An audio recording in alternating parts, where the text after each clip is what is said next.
Donc, merci à tout le monde de vous présenter au premier dîner conférence qui va porter sur l'intégration et le maintien en emploi des Premières Nations.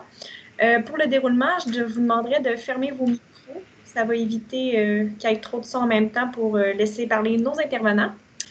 Si vous avez des questions, notez-les sur un papier parce qu'il va y avoir une période de questions à la fin. Sinon, il y a peut-être je ne sais pas s'il y avait une section chat, mais vous pouvez nous les envoyer aussi, puis on va pouvoir les poser à la fin.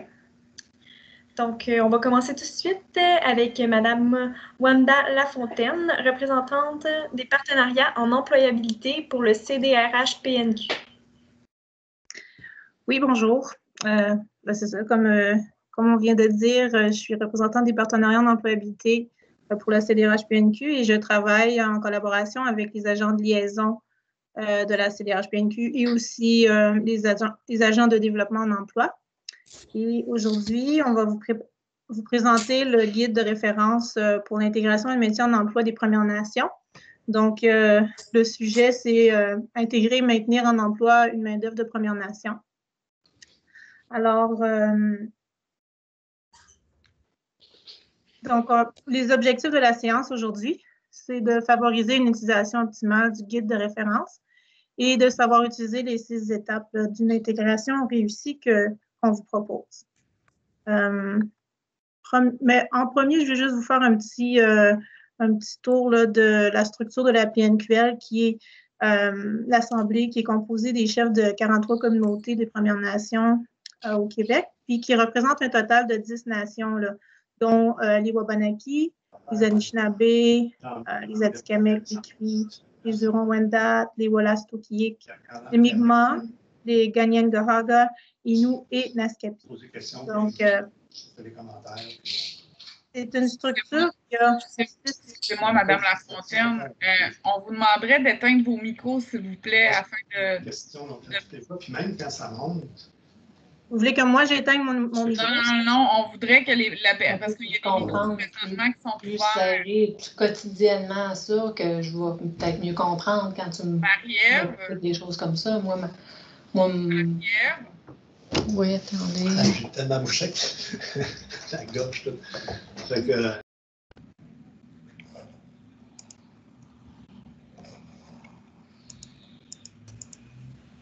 Micro Marie-Ève est coupé, Mireille. Vous pouvez continuer, Madame Lafontaine, s'il vous plaît. On vous demanderait d'éteindre vos micros juste pour être sûr qu'on comprenne bien Madame Lafontaine. Puis, on prendra les questions à la toute fin. Merci. Parfait. OK. Donc, bon, ce que je vous disais, c'était qu'on avait plusieurs commissions qui faisaient partie de la PNQL, dont la C3S, qui est comme la Commission de santé et services sociaux, la CDRH-PNQ, qui sommes nous, avec nous, on a 3 réunions régionales par année, avec un comité exécutif, une directrice générale, avec un comité de direction et notre personnel de 49 employés. Il y a également la CDE-PNQL, qui est la Commission de développement économique des Premières Nations du Québec et du Labrador. L'IDD-PNQL, qui est l'Institut de développement durable des Premières Nations du Québec et du Labrador. Et finalement, le CEPN, le Conseil en éducation des Premières Nations. La commission, au nom des 27 Premières Nations, est responsable d'administrer le programme de formation pour les compétences et l'emploi destiné aux Autochtones, qui est le PFCA, aussi urbain, qui soutient les Premières Nations, les Métis et les Inuits qui vivent en milieu urbain au Québec. Notre mission, c'est aussi de contribuer à l'épanouissement personnel et professionnel des Premières Nations en les accompagnant activement dans leur cheminement vers l'emploi.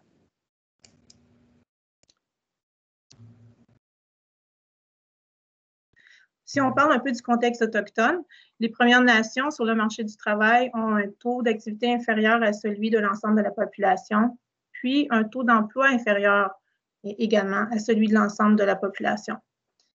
En plus, le taux de chômage est 4 fois le taux du plein emploi. Donc ça, c'est selon les données du profil de recensement de Statistique Canada de 2016.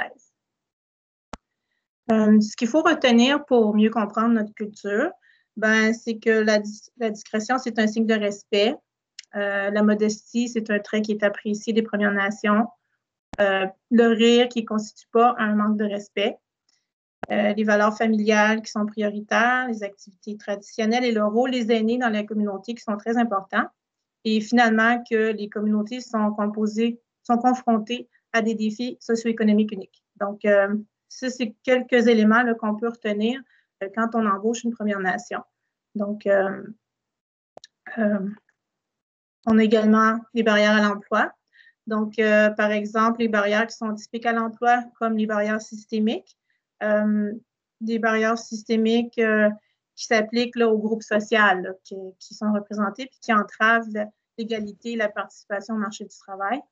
Les barrières individuelles qui sont au niveau de la culture, du niveau de scolarité, du lieu de résidence, de l'expérience de travail, c'est des exemples.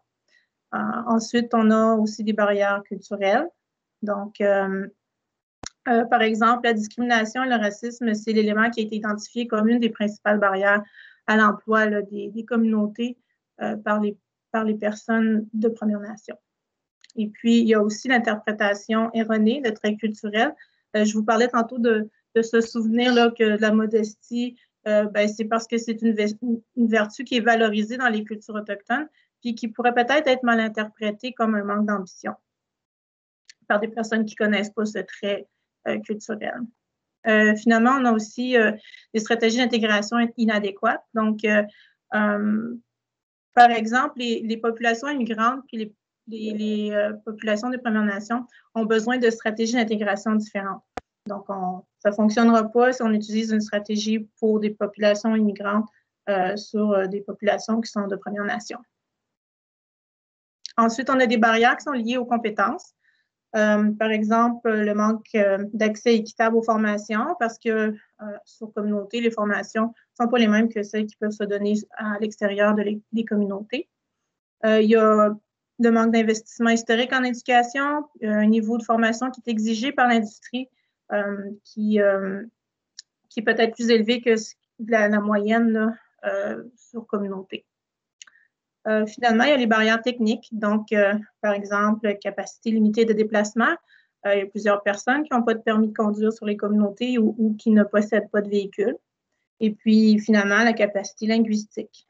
Donc, pour plusieurs personnes sur communauté, la première langue, ce n'est pas le français ou l'anglais, c'est l'innu, par exemple, si on est dans la région de cette île.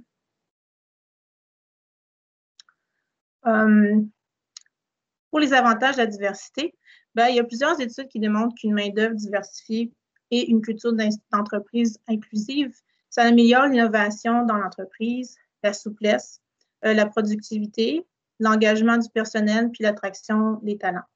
Donc, il y a plusieurs avantages là, à avoir de la diversité dans votre entreprise. Finalement, la stratégie d'intégration réussie. Donc, la CDRH-PNQ vous propose une stratégie d'intégration sur mesure en 6 étapes.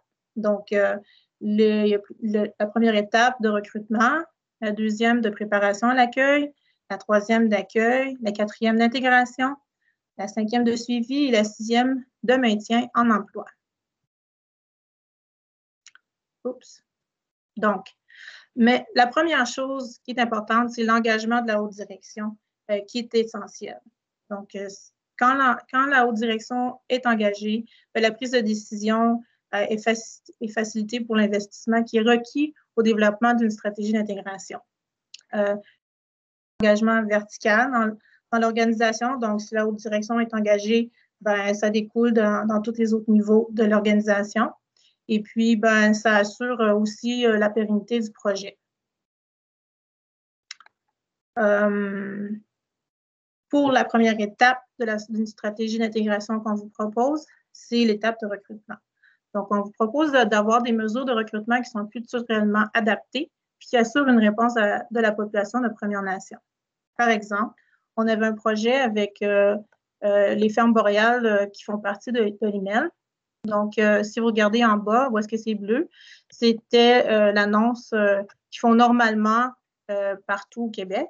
Et puis, pour un projet qu'on avait avec Ferme Boréale, on avait adapté l'annonce pour attirer plus de Premières Nations. Donc, avec cette annonce-là, on a eu des candidats qui se sont manifestés des Premières Nations pour ce projet-là. Donc, ça, c'est un exemple de choses qu'on peut vous proposer pour votre entreprise.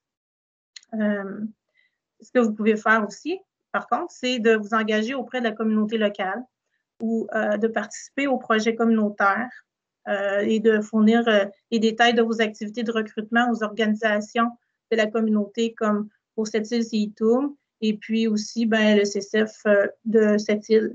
Donc, ça, c'est, je pense que peut-être que vous le faites déjà, mais de cette façon-là, vous avez une plus grande chance d'avoir des candidats Inuits ou de Premières Nations. On pourra également vous donner d'autres exemples, comme de vous assurer que vos offres d'emploi sont écrites dans un langage inclusif, puis dans un langage qui n'est pas bureaucratique, et puis de vous assurer, de mentionner que les postulants autochtones sont les bienvenus.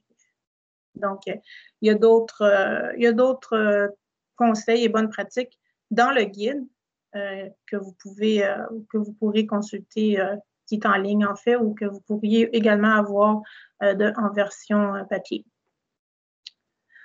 Pour ce qui est de la deuxième étape de la préparation à l'accueil, c'est important parce que ça évite d'improviser puis d'oublier des éléments là, quand on accueille un nouvel employé.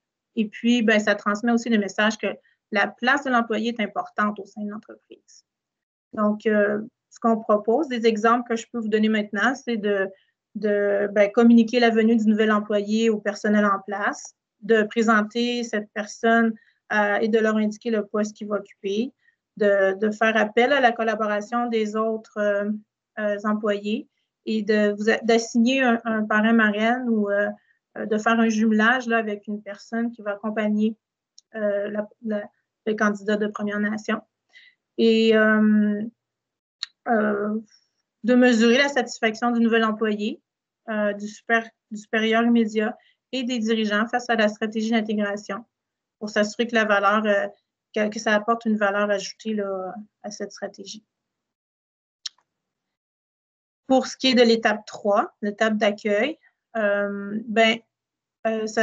on vous propose d'avoir quelque chose qui est culturellement sécurisant pour le nouvel employé de Première Nation parce que ça permet un sentiment d'encadrement et de confiance et ça permet aussi de développer un sentiment d'appartenance à l'entreprise et de contribuer au succès de cette entreprise.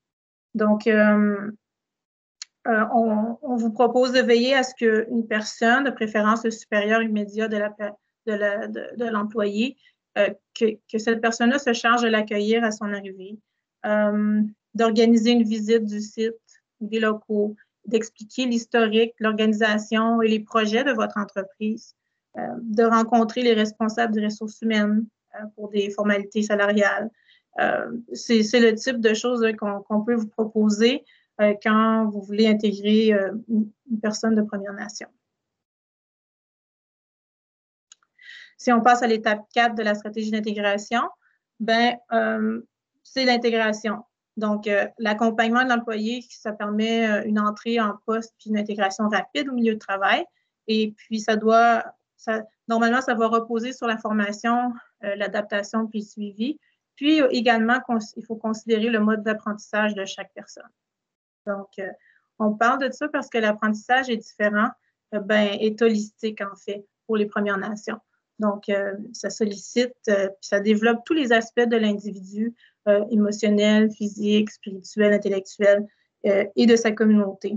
Donc, c'est un processus là, qui se poursuit toute la vie. Ça s'appuie sur le transfert du savoir entre les générations. C'est fondé sur l'expérience et l'observation. Donc, il faut en tenir compte là, quand on a de la formation à donner pour permettre une meilleure intégration. L'étape 5 de la stratégie, c'est le suivi. L'accompagnement de l'employé est aussi synonyme d'évaluation du rendement. Donc, c'est un moment là, pour échanger avec l'employé. C'est un processus qui permet de donner une rétroaction à l'employé puis de le motiver dans son travail. Donc, on propose de le faire là, dans les premiers jours du travail parce que ça permet d'effectuer des ajustements là, aux besoins et d'offrir votre soutien là, quand c'est nécessaire. Et puis, ben, c'est ça. Après ça, on continue le suivi. Donc, ça, c'est pour l'étape 5, le suivi. Puis finalement, la dernière étape, le maintien en emploi. Donc, ce qu'on veut, bien sûr, c'est maintenir la personne en emploi.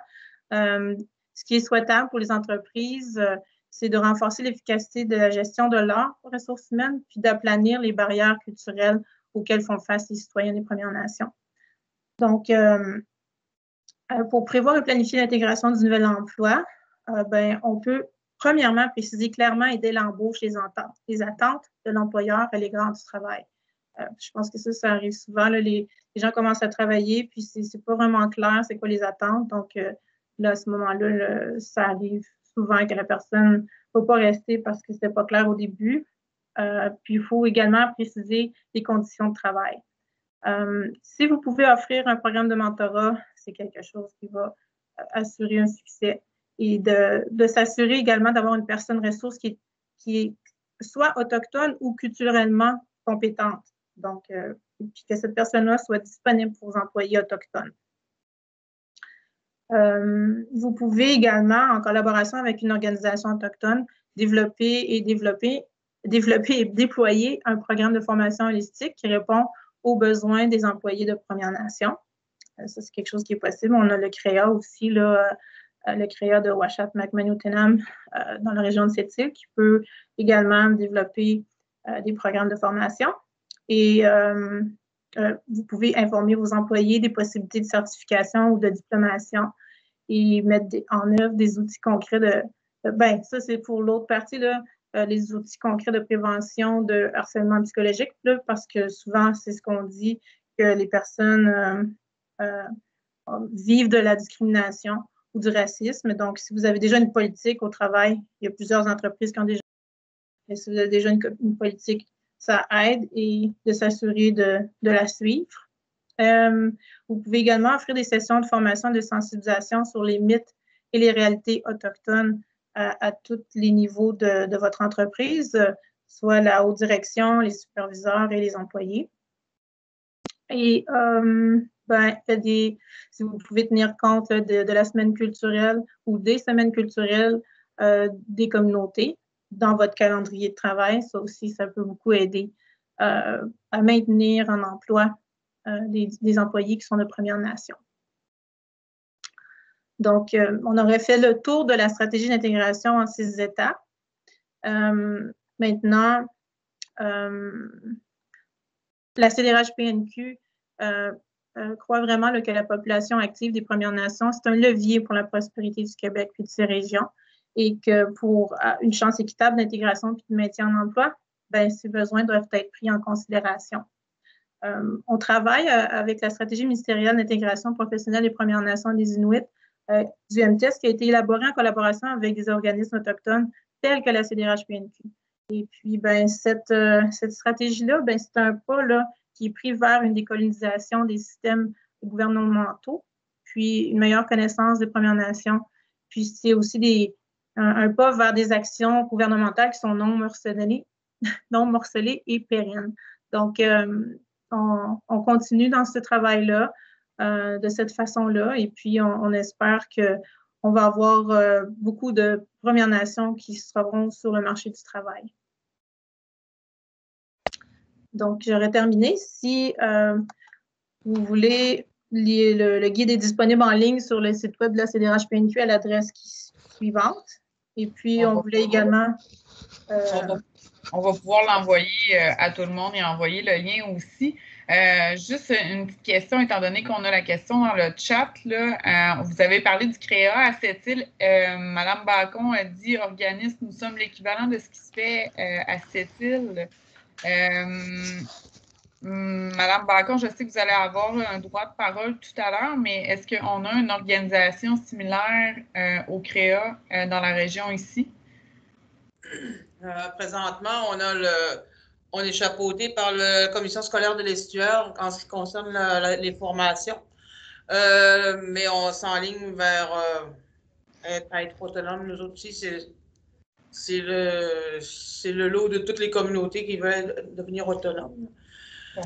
Ensuite, ben, si on parle des services, comme nous, on a des histoires quand même à succès, comme il va en avoir une tout à l'heure avec Mme Sylvie Rousseau.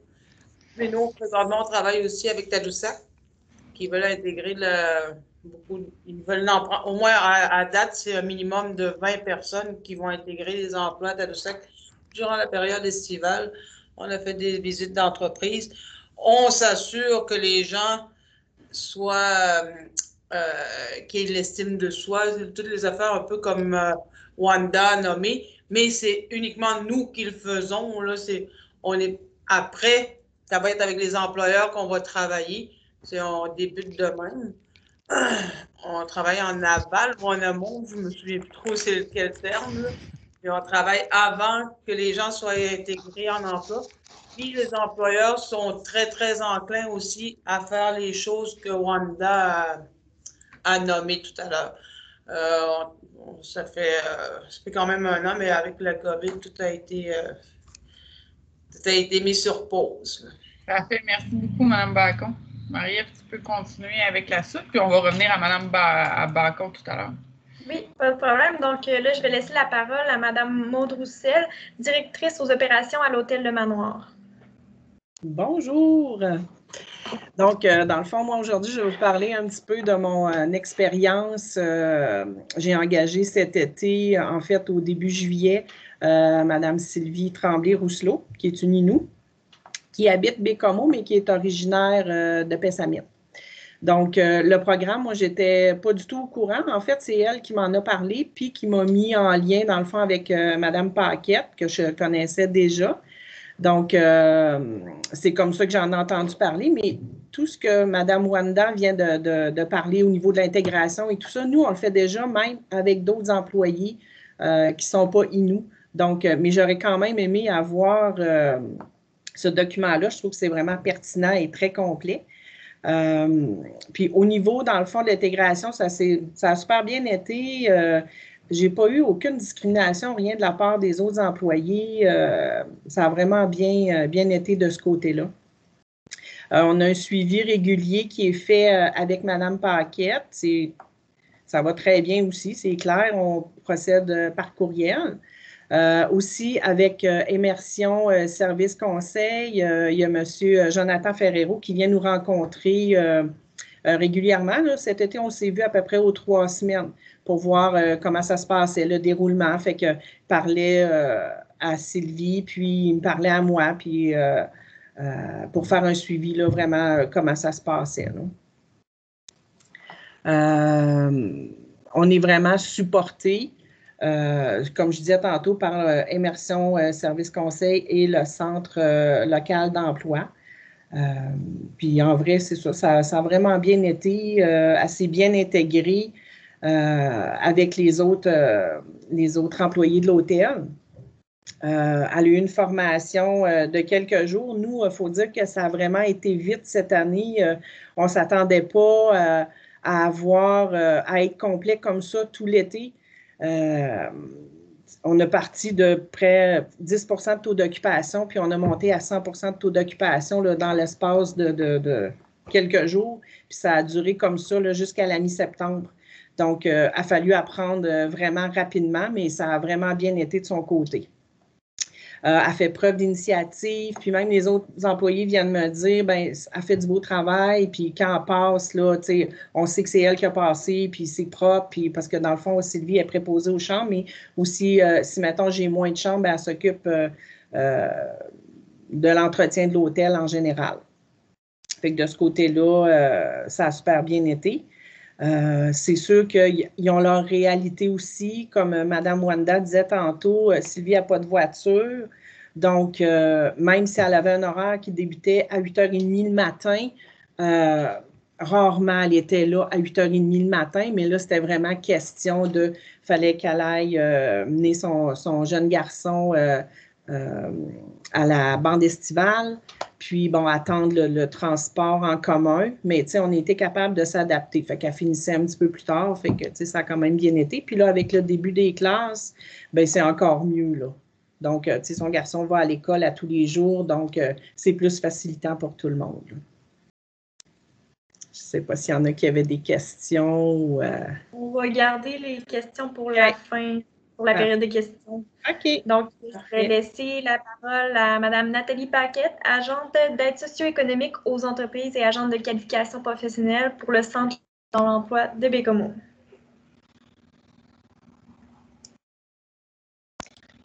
Il faudrait allumer le micro, il est fermé.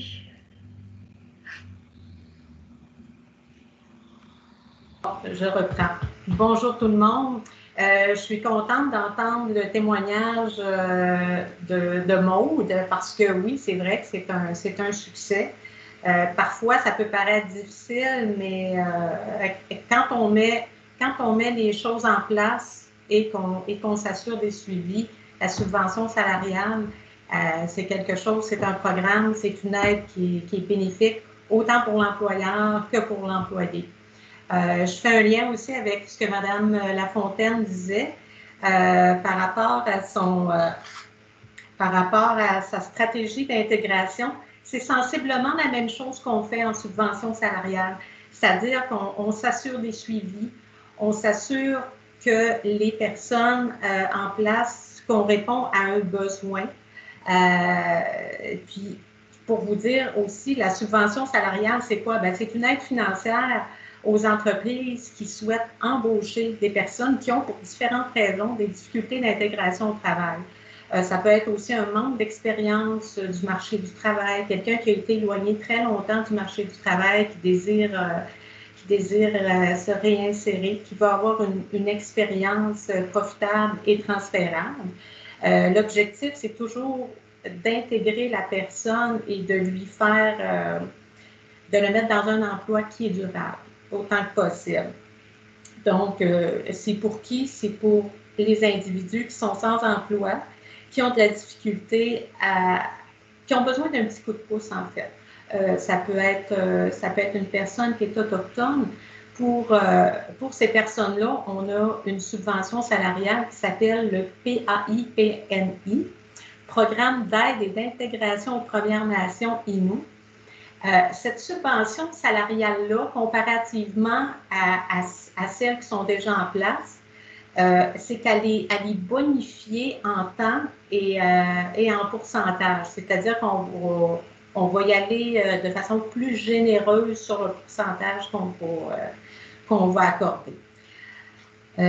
Ensuite de ça, je vous dirais que l'aide financière va varier selon les difficultés d'intégration de la personne. Si on a un individu, plus l'individu est éloigné du marché du travail, plus il y a des difficultés, bien, ça, on va en tenir compte dans notre analyse.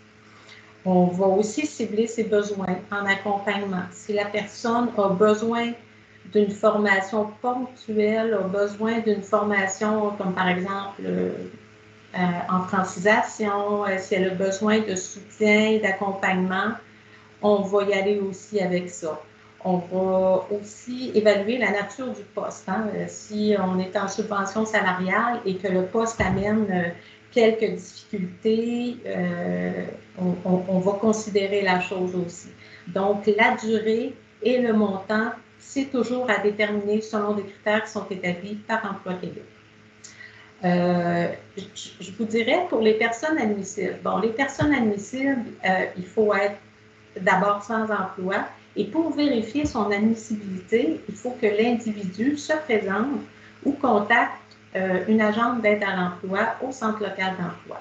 Cette personne-là va l'inviter à un entretien et va faire l'évaluation de ses besoins.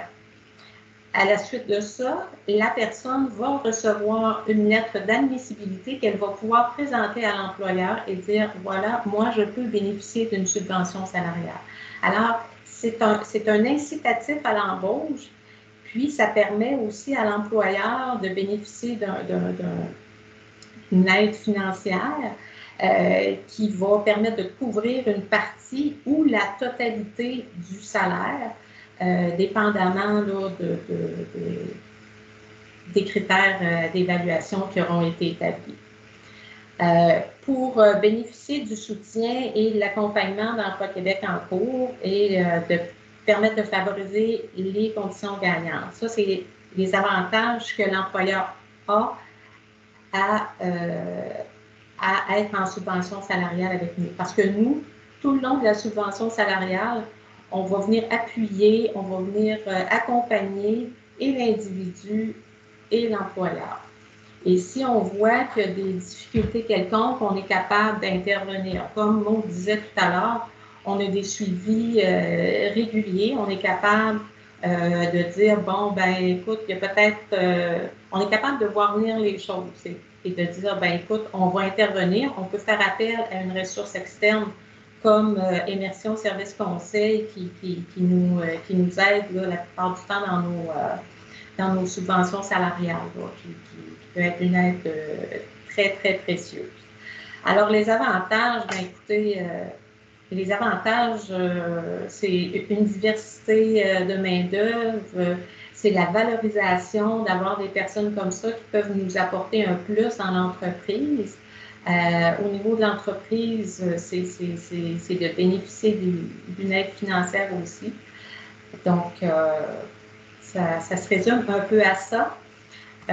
D'autres programmes aussi qui sont offerts par Emploi Québec, c'est le programme d'apprentissage en milieu de travail. C'est un programme qui permet de développer des compétences d'une main-d'œuvre selon la formule du compagnonnage. Donc, et quelqu'un qui désire être formé en entreprise, c'est certains métiers, on a une liste de métiers pour ça. C'est ça, c'est basé sur des normes professionnelles et on offre les outils pour permettre cette démarche-là. On a un cahier de l'apprenti et un carnet du compagnon.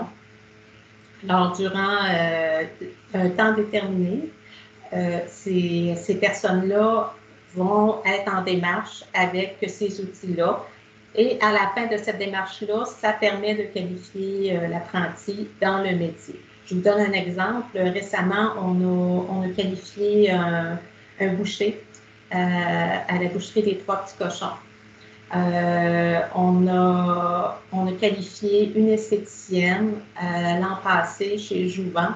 Alors, c'est des choses qui sont intéressantes parce que ça permet à l'individu d'être sur le marché du travail et de voir vraiment la réalité et ça lui permet d'avoir une formation. En plus de ça, ça permet aussi à l'employeur de bénéficier d'un crédit d'impôt substantiel. Et quand c'est une personne autochtone qui est en programme d'apprentissage en milieu de travail, ce crédit d'impôt-là est bonifié. Je n'ai pas les chiffres, ce sont des choses qu'on peut vous en informer si vous prenez contact avec nous. J'ai laissé les deux liens où vous allez trouver de l'information sur les subventions salariales. Il y a même un tableau qui permet de comparer les différentes subventions salariales, les critères d'admissibilité, les avantages et tout ça. Donc, vous allez retrouver ça sur le lien là, que j'ai transmis à Mme Lalancière. Alors, ça fait le tour un petit peu. C'est sûr que on a fait le tour global, mais pour les détails, on invite toujours les employeurs à communiquer avec nous parce qu'on veut offrir un service personnalisé, donc on veut être en mesure de bien vous accompagner dans cette démarche-là. Parfait. Donc, on va laisser la parole à Mme Myriam Bacon, responsable du secteur emploi et de formation de PESAMIT. Bonjour. Moi, ce que je vois, il va falloir que je présente des subventions disponibles pour PESAMIT. Mais premièrement, je tiens à dire merci de votre attention parce que c'est sûr que nous, ici, sur Réserve, on n'a pas tous les emplois disponibles. On a beaucoup de personnes qui sont assistées de l'aide au revenu, qui reçoivent des prestations d'aide au revenu, qui cherchent de l'emploi. Comme nous, on essaie de... On a le programme pré-emploi qui les prépare à l'emploi. Et ensuite, nous, on est là, ceux-là qu'on sait déjà qu'ils sont prêts, on peut les diriger vers les emplois. Mais ce que les employeurs ne savent pas, c'est qu'on offre des subventions salariales. On a le programme, on appelle ça des mesures d'employabilité. Il y a les initiatives de création d'emplois. Celle-là, c'est vraiment pour une création d'emplois. L'employeur nous fait une demande. Habituellement, c'est l'employé, la personne va vers l'employeur nous appelle par la suite. Nous, on lui explique le programme. Mettons l'initiative de création d'emplois. C'est vraiment, on offre des incitatifs aux employeurs, c'est vraiment salarial. C'est sûr qu'on va pas beaucoup plus haut que le salaire minimum, mais on va pour des entreprises privées, c'est jusqu'à 60% du salaire, jusqu'à concurrence du salaire minimum. Et pour les organismes à but non lucratif, mais c'est 100% du salaire et les charges sociales. Pour ça, ben, il faut remplir une série de formulaires et tout le reste, mais il faut vraiment prouver aussi que c'est une création d'emploi. Et aussi, je dis pas que c'est un manque, on le fait du mieux qu'on peut, le suivi par nous autres mêmes. On n'a pas d'agent de suivi, on essaie présentement d'en intégrer un, mais il faut, en tout cas, vous connaissez le principe, il faut trouver des fonds. C'est ça. Mais pour ça, c'est vraiment le but, c'est vraiment d'intégrer la personne en emploi le plus longtemps possible, de sortir de l'aide au revenu. C'est vraiment, toutes les mesures d'employabilité sont dans ce sens-là aussi. C'est sûr qu'il y a certaines charges non admissibles, mais ça, je vais les passer. Si vous avez besoin de plus d'informations, vous pourrez nous contacter, c'est sûr. Il y a aussi ce qu'on appelle, nous autres, des emplois occasionnels. Mettons que, hey, moi, Myriam, vous m'appelez, Myriam, moi, j'ai besoin de quelqu'un, mais c'est vraiment juste pour 2 semaines. Je vais t'en trouver un. Je vais essayer de t'en trouver un dans la mesure du possible qui répond vraiment à vos besoins. C'est ça, c'est pour enlever cette personne-là de l'aide au revenu ou justement pour lui permettre aussi d'atteindre le chômage, les taux de chômage, au moins pour qu'elle ne revienne pas à l'aide au revenu. Puis aussi, le but étant toujours qu'elle fasse ses preuves auprès de votre organisme afin que vous l'embauchiez pour X temps. On ne dira pas pour toujours. Il y a aussi celui-là est un peu plus méconnu, j'imagine, de chez vous. C'est vraiment pour les étudiants qui sont diplômés dans peu importe le domaine.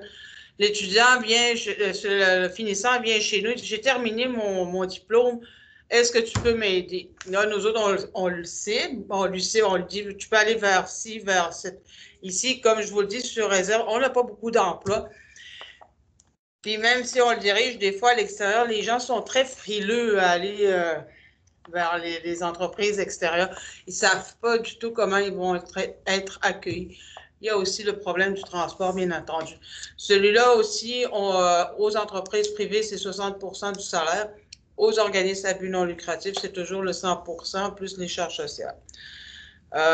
Bien entendu, les programmes varient tu peux aller de 10 à 20 semaines avec des possibilités de prolongation, dépendamment du travail qui a été fini d'accomplir ou pas. Il y a aussi l'autre programme qui est le placement carrière-été. Je sais que les entreprises de chez vous ne font pas beaucoup appel à nous. On essaie de les placer du mieux qu'on peut ici. La plupart ne sont pas dans leur domaine d'études, mais ce serait merveilleux qu'on puisse les placer chez vous. Mais il y a toujours le fameux problème qui est le transport. C'est sûr qu'on travaille toujours fort là-dessus. La MRC, je pense, Manicouagan aussi, avait fait un projet là-dessus. Je ne sais pas où est-ce qu'il en est rendu. Je n'ai pas eu de réponse adapte pour ça. Mais juste pour vous dire aussi qu'on prépare nos gens aussi. Si jamais vous faites appel à nous, on ne vous enverra pas quelqu'un qui n'est pas prêt à l'emploi. C'est sûr qu'avec le guide, là, le fameux guide que je trouve merveilleux, mais qu'il faudrait qu'il soit toujours mis en application, je pense que ce serait bien qu'on puisse, parce que je sais qu'il y a beaucoup d'immigrants qui viennent travailler ici, tandis que nous, on est à côté. On a aussi certaines histoires à succès, comme les crabiers du Nord. C'est sûr qu'on a toujours nos histoires à succès de ce côté-là, de l'autre bord du pont, du côté de Forestville et plus. Comme les crabiers du Nord, ils ont embauché des personnes, 8 personnes de chez nous. Ils se sont mobilisés, eux autres, en tant qu'organisme, parce que leur staff est vieillissant. Là, ils ont décidé de venir vers ici. Ils ont été très satisfaits. Il n'y a qu'une seule personne qui a décidé de quitter l'emploi, mais ils se sont mobilisés pour un transport. Ils ont embauché quelqu'un ici pour faire le transport. Ils l'ont aussi embauché pour travailler au sein des Crabiers du Nord. L'histoire s'est merveilleusement déroulée. C'est sûr qu'avec le COVID, il n'y a comme pas eu de suite, c'est dommage. Je parlais tout à l'heure de Tadoussac aussi. Même que je parlais de 20 personnes, je pense qu'ils vont en demander plus. J'ai hâte de voir. C'est sûr que la demande chez eux est au niveau des chambres, ce qu'on a toujours été demandé pour ça, là, comme chez Hydro-Québec, nettoyage, cuisine, tu sais. Mais je pense qu'il y a beaucoup plus de potentiel ici chez nous. Comme je parlais des gens qui sont sur l'aide au revenu, il y en a plusieurs qui sont à l'aide au revenu par la force des choses. Ils ont terminé leurs études, mais ils ne se trouvent pas d'emploi. Donc, ils ont des formations, ils sont... Puis nous, si on peut aider aussi par les incitatifs salariaux, ben tant mieux. Si ça pouvait aller de l'avant, parce que on demande rien que ça, nous, à faire, à travailler ensemble, enlever les foutus préjugés, puis toutes ces affaires-là. Je sais que je parle en général, mais malheureusement, en 2020, ça existe encore. Mais si on pouvait, en travaillant ensemble, enlever ça, une grosse partie, tant mieux. On va être heureux de tout bord et de tout côté. Je pense que la Côte-Nord, on est une région assez éloignée pour pouvoir se tenir les coudes. C'est à peu près ça. Si vous avez des questions, vous pourrez toujours m'appeler. Madame Lalancette, elle a mes coordonnées. Parfait, merci. Donc, on va terminer avec Madame Stéphanie Pinette-Simard, agente de développement pour le CDRH-PNQ. Donc, bonjour, agente de développement en emploi, en fait, pour le centre de Sept-Îles. C'est pour vous faire la précision, en fait, Mme Bacon, elle, est au CSEF de Pessamit. Donc, moi, je suis à Sept-Îles, mais nous, on dessert, en fait, de Escipit jusqu'à Matimekouche-Lac-Jaune. Donc, on a tout le territoire de la Côte-Nord. Et puis, nous, c'est vraiment notre clientèle cible, ce sont des urbains. Donc, ce sont des gens qui ont quitté les communautés. Ça peut être quelqu'un qui demeurait à Ouachat-Maliotenam, qui demeure à Sept-Îles, ou quelqu'un, exemple, de Pessamit qui est déménagé à Bécomo, là, dans le cas des bons coups pour le manoir. En fait, nous, pour ce qui est des mesures que nous avons du côté de l'employabilité, c'est un peu comme Myriam, ça se ressemble vraiment beaucoup. On a une mesure qui est initiative de création d'emplois. Ça a pour but, en fait, d'ouvrir des postes. C'est la création de postes pour des Autochtones. Et puis, au niveau des pourcentages pour ces subventions salariales-là, du côté des OSBL, nous, on peut aider jusqu'à concurrence de 90 du salaire. Bien entendu, c'est 90 du salaire concurrence de 1 $ de plus du salaire minimum. Et puis, pour un privé, on est à 75 à concurrence du salaire minimum plus 1 $, la même chose. Les charges sociales et payes de vacances sont aux frais de l'employeur. Pour ce qui est de cette mesure-là, ça peut avoir une durée de 10 à 26 semaines, un peu comme Mme Paquette le disait précédemment. Ça va aller selon l'évaluation du client, selon ses situations, s'il rencontre des barrières à l'emploi. S'il y a un petit peu plus de difficultés, on va aller augmenter le nombre de semaines pour être sûr que la personne va intégrer un emploi permanent puis va être entièrement qualifiée pour le faire. On a aussi une mesure qui est mesure d'aide au maintien en emploi. Cette mesure-là vise à maintenir quelqu'un qui, sans avoir cette subvention-là, perdrait son emploi. Puis, ça vise aussi à aider la personne à se qualifier, à garder, à faire une mise à jour des connaissances. Donc, si, advenant le cas qu'elle n'aurait pas la mise à jour au niveau de ses connaissances, elle serait plus capable d'exécuter son travail. Donc, nous, on est là pour venir contrer ça, pour maintenir la personne dans son emploi. Cette mesure-là dure aussi de 10 à 26 semaines selon l'évaluation et l'analyse qu'on fait avec le client. Quand que je vous donne, je peux vous donner un exemple, en fait, de cours ou de formation d'appoint qui peuvent être donnés là, pour cette mesure d'aide en maintien en emploi. Ça pourrait être la formation de la MAPAC, une formation en technique de l'information. Ça pourrait être aussi une mise à jour des compétences au niveau préposé aux bénéficiaires s'il y a des nouvelles informations à apprendre pour exécuter dans leur travail quotidien. À ce moment-là, il peut y avoir une demande de fait pour qu'on puisse donner une aide incitative.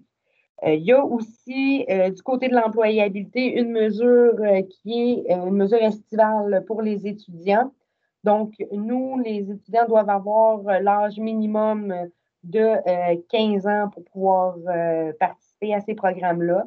C'est des jeunes qui peuvent arriver de la formation générale. Donc, ces jeunes qui arrivent de la formation générale-là, nous, on va les placer chez les employeurs pour une durée de maximum 16 semaines. Et ça a pour but de leur donner de l'expérience de travail, de gagner des compétences générales en emploi. Il y a aussi le volet, on a des gens qui vont venir, qui vont sortir d'un DEP avec un certificat en main. Il y a des gens qui vont arriver du collégial et de l'universitaire qui vont venir nous voir. C'est sûr que nous, on va prioriser la clientèle issue des DEP parce que c'est vraiment notre clientèle cible. Puis, les gens du collégial et de l'universitaire peuvent nous envoyer des demandes par la suite. Et puis, s'il nous reste des fonds à ce moment-là, nous, on peut les prendre quand même. Et puis, bien entendu, pour le placement carrière-été, c'est un 16 semaines maximum pour ne pas nuire, en fait, aux études. Nous, en fait, on veut vraiment que les gens priorisent l'éducation au marché de l'emploi s'ils sont en train de faire une formation. Du côté de la subvention salariale pour le placement carrière-été, c'est la même chose, en fait, que pour l'initiative de création d'emploi et pour le maintien en emploi. Donc, c'est le salaire minimum plus $1. Et puis, selon la nature de l'entreprise, si ce sont des privés ou un OSBL, à ce moment-là, le taux est différent. Ça va être 90 pour un privé et 90 pour un OSBL et 75 pour un privé. Donc, nous, vraiment, on va desservir la clientèle qui est urbaine. On a des mesures qui sont similaires à ce que Myriam va donner en communauté et ce que Mme Paquette va donner au niveau du service. Donc, si vous avez des questions, vous voulez plus de précision, vous pouvez communiquer avec nous. Ça va nous faire plaisir de répondre à vos questions. OK. Donc, je vois dans le chat que Mme Bacon, elle avait oublié de dire quelque chose, donc ça serait le moment d'ajouter. Je pense que c'est Mme Pinette-Simard qui m'a fait penser, c'est des formations au milieu de travail. Nous aussi, on est enclin à faire des partenariats avec, si jamais vous voulez former des gens, si les gens veulent former, nous, on peut aider en partenariat à aider au financement de la formation et ou des allocations ou du salaire, dépendamment de la situation. C'est ce que je voulais ajouter. Parfait. Donc, c'est ce qui conclut pas mal la rencontre. On serait rendu à la période de questions. Oui, donc, Mme Otis.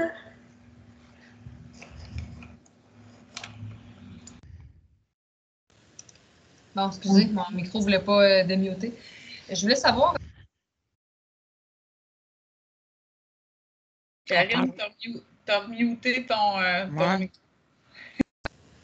Bon, excusez-moi. Prise 2. Si je comprends bien, Mme Bacon, là, on peut avoir accès à une liste de diplômés et une liste de personnes qui sont en voie d'obtenir leur diplôme à PESAMIT? OK. Présentement, la liste est en train d'être travaillée. Moi, j'ai les données jusqu'en 2018, mais la personne est en train de travailler ça pour jusqu'à cette année, là. Puis c'est sûr et certain qu'on va la mettre à jour au fur et à mesure. Ça devrait se faire d'ici une semaine, j'aurai cette liste-là. OK. Ça devrait être fait très, très bientôt. OK. Oui, donc on avait une autre question, Mme Ostini. Oui, on a à Immersion, on a présentement un programme avec on a 3 Inuits là, de PESAMIT, là, 3 jeunes là, qui vont être intégrés au marché du travail. Là. Mais je trouvais, parce que là, on va travailler pendant 1 an et demi, là, il va y avoir des jeunes wetsuits avec nous autres. Donc, je demandais la formation holistique puis les programmes de mentorat. Est-ce qu'on peut avoir de la formation là-dessus? Parce que l'approche holistique, ça fait comme. C'est pas la première fois là, que je travaille avec des gens là, de PESAMIT, puis c'est pas la première fois qu'on m'en parle, puis j'aimerais ça à comprendre, comprendre cette approche-là. Puis je pense que c'est Mme Wanda là, qui en parlait tantôt. Puis je me demandais, y a-t-il moyen d'être formé ou en tout cas, à tout le moins, de comprendre c'est quoi cette approche-là? Puis aussi, votre programme de mentorat, c'est drôle parce que j'en parlais avec Louise Desjardins ici, là, il n'y a pas longtemps, parce que j'ai rencontré les jeunes ce matin, puis je me disais, il me semble qu'un programme de mentorat, ça pourrait être le fun si on était capable de les jumeler des fois, parce qu'on a beau avoir toute l'ouverture du monde, là, puis je pense l'avoir, mais il y a toujours des enjeux culturels qu'on ne réussira pas à tout comprendre. Mais tu sais, moi, je connais plein de jeunes filles, de jeunes femmes avec des belles histoires à PESAMIT, que là, je me dis, il me semble que, en tout cas, il y avait une jeune fille là, que je l'aurais vue avec Elisabeth ou en tout cas, avec du monde, là, que Mélissa.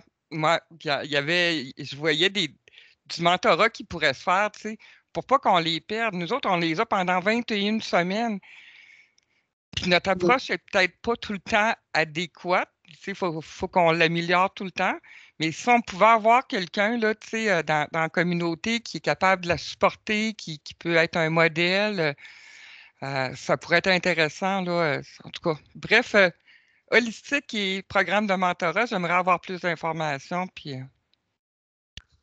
oui, ben, en fait, c'est sûr que ce qu'on propose dans le guide, c'est aussi de travailler beaucoup en collaboration avec la communauté ou le CCF, dépendamment là, de ce qui est disponible.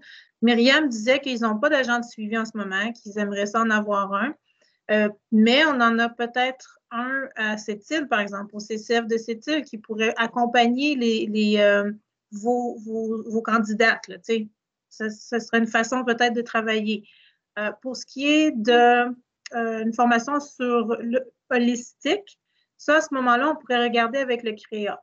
Je crois qu'eux autres pourraient très bien, s'ils n'en ont pas déjà de développer, ben, il y aura peut-être quelque chose à développer ensemble. Parce que c'est ça, le mentorat, tu sais, on parle de ça en entreprise. Là. On voudrait que l'entreprise, pas nous, mais on voudrait que l'entreprise puisse, tu sais, avoir une personne qui pourrait comme être jumelée avec quelqu'un, mais c'est une personne de l'entreprise qui aurait peut-être été formée pour être culturellement compétente là, pour justement accompagner des personnes de Inuits, de PESAMIT ou dépendamment d'où viennent les personnes. Là, mais ça, c'est une proposition, mais on peut vous accompagner si vous voulez développer quelque chose comme ça. Merci. On va prendre toutes les coordonnées, puis c'est sûr qu'on va tous se reparler là, avec Myriam, puis vous, là, puis tout ça. Merci. Plaisir. Et je vois qu'il y avait une question pour Mme Bacon. Non, moi, j'avais quelque chose à rajouter pour Mme Ostini. Le projet OESO, justement, je mentionnais tout à l'heure, c'est quand même quelques années qu'on le fait. C'est sûr qu'avec l'aide d'un coordonnateur, ça pourrait être le mentorat, mais là, le coordonnateur, il n'est pas encore engagé, je pense, si je ne me trompe pas. On a de la misère à le trouver, là, Myriam. On le cherche toujours. Ce qui pourrait être fait, je vais en parler tout à l'heure avec mon directeur, mais c'est qu'il pourrait avoir un mentorat, mais il faudrait aller plus de l'avant à faire de l'approche directe. Là. Des fois, les gens voient les affiches, ça ne leur dit rien quand ils le lisent, mais d'en parler peut-être plus, peut-être aller à la radio communautaire, puis d'en parler, voir qu'est-ce qui pourrait être fait. En tout cas, peut-être ça pourrait. Puis, je lisais tout à l'heure holistique, parce que moi, des fois, les mots, il faut que je les définisse. C'est vraiment, c'est quand on parle des gens, ça parle du bien-être, finalement. OK, oui. OK. C'est ce que je voulais dire. Mais pour le coordonnateur, on va y travailler. OK. Ça va être le mentor, là. Ben, j'ai une suggestion. Si vous n'avez pas eu justement de personnes qui ont appliqué pour votre poste de coordonnateur, c'est peut-être qu'il faudrait regarder l'affichage puis l'adapter pour qu'il parle plus aux personnes et nous. Peut-être que la façon de l'écrire est peut-être trop bureaucratique ou est-ce que ça ne dit rien aux personnes qui le lisent. Vous pourriez travailler ensemble puis adapter votre affichage de poste. Mais Myriam, y avait-tu été, il me semble qu'on avait travaillé avec Daniel là-dessus, puis il me semble que ça avait été comme traduit, ça se peut-tu? C'est avec la station Wapiska, ça? S'il a été traduit en écrit, là, il n'y a personne qui l'a lu, c'est très difficile à lire, la langue Innu. OK. On fait ça pour rien. Mais c'est mieux que ce soit dit. Oui. Je pense, les gens sont très auditifs, visuels chez nous. Je pense que ça va être une meilleure façon d'obtenir, d'avoir quelqu'un qui va se... On ira à la radio. Oui, oui. Oui, donc on avait une question, Madame Carinotis. Bon, je suis pas sur mute, ça va. Moi, dans le fond, j'ai participé à la conférence de ce midi parce que j'ai pas beaucoup d'emplois à offrir là, dans l'organisation qu'on est en train de mettre en place pour le port de Bécomo. On ne sera pas une grosse organisation, mais nous, on a signé une entente avec le Conseil des Inuits de Pessamit pour justement collaborer à optimiser et à maximiser les retombées du port de Bécomo pour la communauté, mais tous les Inuits aussi. Puis, j'ai un poste, en fait, j'ai 2 postes à combler. Il y en a un, c'est un poste de plus d'administration, donc plus ou moins assez commun, là, que je pense que c'est facile de trouver quelqu'un. J'en ai un autre qui est vraiment plus important à combler, qui est très spécialisé, qui est maître de port. Donc, en fait, ça ne s'apprend pas à l'école, là. Tous les maîtres de port qui font ce métier-là ont appris sur le tas. Donc, ça veut dire que n'importe qui peut faire ce métier-là. Donc, moi, je serais vraiment intéressée à aller voir si dans la communauté, en réserve ou hors réserve, il y a de l'intérêt puis il y a du soutien qui peut m'être offert pour ça, parce que je pense que n'importe qui peut faire ça tant qu'il y a l'intérêt d'apprendre pour faire ce métier-là. Mais c'est l'exemple parfait de, a priori, on peut se dire « Ah non, c'est trop spécialisé, faut absolument que j'aille recruter quelqu'un du domaine maritime ». Mais on peut le voir aussi inversement, à savoir que c'est un job qui est tellement spécialisé que ça s'apprend juste en la faisant. Donc, à partir de ce moment-là, n'importe qui peut la faire. Alors, en tout cas, je vais vous recontacter, Mme Bacon, là-dessus.